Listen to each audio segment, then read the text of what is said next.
Hello you lot. We returned to the childhood trauma trend made popular by a bunch of famous YouTubers. I said in the last video that if I got more than 3 likes, then I would do a follow-up, and you guys did not disappoint. So here we go again, this time relating to games that I did play or attempted to play as a young sprog. Some entries here are to be expected, but some that I've picked here are just totally embarrassing. And I don't know exactly why these scare me, it just proves that I was still a massive pussy. Let's kick things off with Old Faithful, the original Silent Hill 2. Now you're probably asking yourself, what was a young boy with the forehead of the size of Jupiter doing playing this game? Well, I'll tell you. I got into games like House of the Dead 2 and 3 on the Wii thanks to my uncle, as well as the amazing Resident Evil 4 thanks to some of my friends on the playground. So I'd heard from friends in school that Silent Hill 2 was very similar to those titles. I don't believe they played it because it's very different. So me being me, I begged and begged my mum to buy this for me at our local game shop, and she did, but my oh my, I got scared. Now the game is very creepy and atmospheric and not something a child should really be playing, but I digress. What got me was the very early part of the game in the lakeside apartments, where Laura stomps on your hand through the metal bars. It's after this part where you do some running around and doing some main chores and running through the main corridors, I got the biggest shock of my life.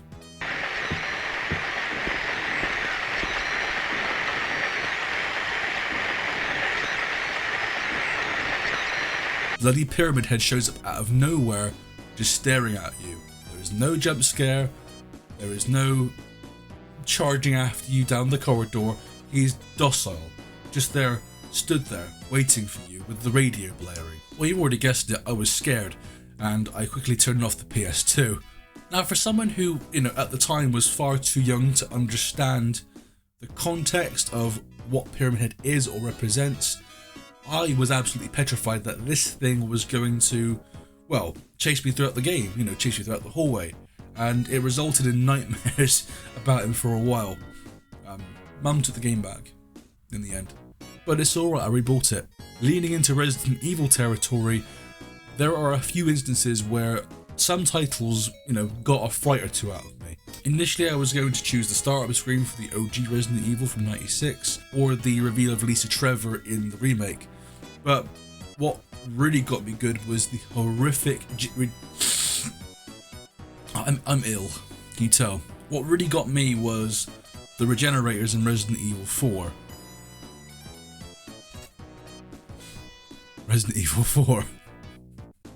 Now, Resident Evil 4 really isn't a scary game. It's definitely spooky and tense when it wants to be, but the research labs on the island are a complete rug pull.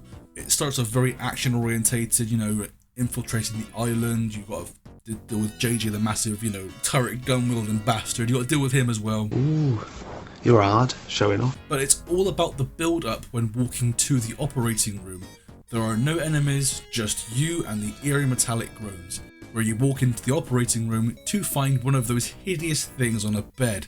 You pick up a card key and you hear a thump where one of these things has got up from the bed and left the room, charging towards you. Regenerators give me the absolute creeps for many reasons, and they're valid reasons. Number one, they're complete bullet sponges. These things take the absolute piss with how much ammo they can consume. They make gross heavy breathing noises like a dodgy neighbour on the phone. And, well, their limbs grow back. I mean, come on. It was pretty obvious, wasn't it? I remember the first time encountering these things was my parents went to sleep and I went downstairs to play the PS2. He's a very naughty boy! I didn't have a TV in my room then. It was dedicated downstairs only.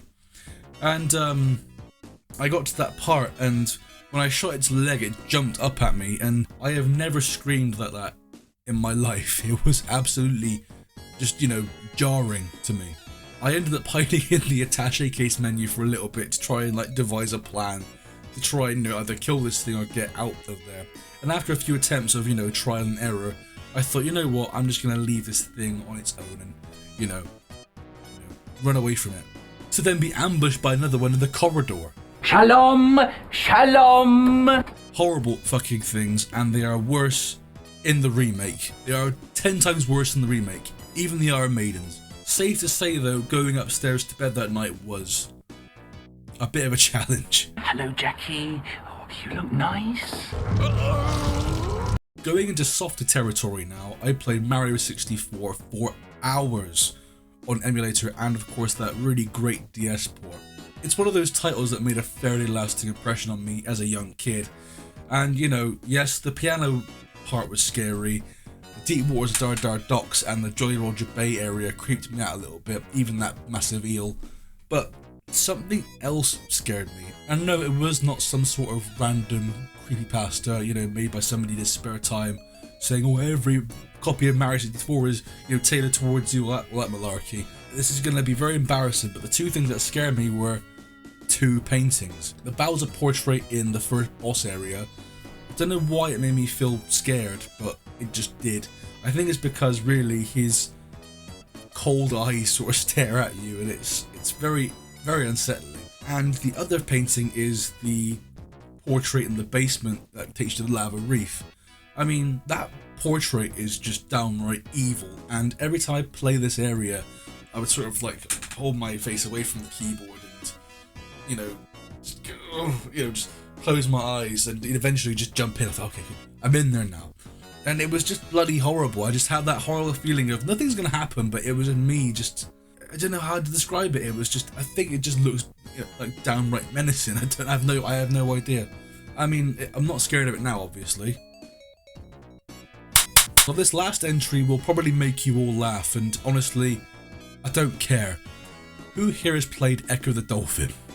If you have, which is the vast majority of you, you probably know this is a pretty trippy game.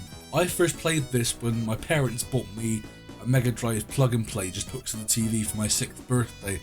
I loved this thing, I played it religiously, and it was my very first introduction into gaming as a whole. It was great, and it had a fantastic selection of games. You had Sonic 2, Columns, Game Ground, Alex Kidd and the Enchanted Castle, The Ooze, which is a really underrated title that came out quite late into the Mega Drive's lifespan, and of course Echo the Dolphin. I loved the beginning of this game, and it looked really fun and colourful, and Echo was cute. I was having a blast basically, you know, swimming into the ocean, you know, jumping out of the ocean, being a happy little twat, talking to my dolphin friends. Go Echo!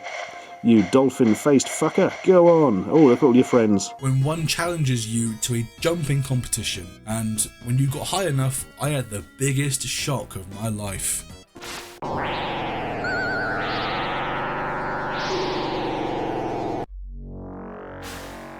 A vortex swallows up all of the sea life and spits you back into the water in the vast depths of the ocean on your own. It was a really, really innocent concept used, or, you know, no, disguised as a horror game about sea life being abducted by xenomorph-like creatures.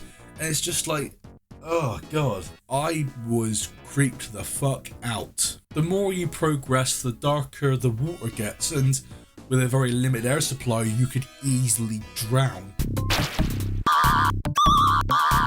It's still really eerie, and it did trigger my fear of the ocean, of not knowing what creepy sea creature would greet me there.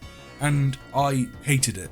I hated every single minute of it. I can't imagine how I would have reacted if I saw the final boss. Just look at that thing. They put that in a children's game. I think I would have had a heart attack, let me tell you. So yeah, Echo the Dolphin was purposefully avoided whenever I wanted to play some Mega Drive action, and for good reason. And there we have it, ladies and gentlemen, that was another edition of Childhood Trauma. Let me know down below what your childhood trauma was, relating to video games of course. I mean, don't give me real childhood trauma, that's for your therapist to deal with.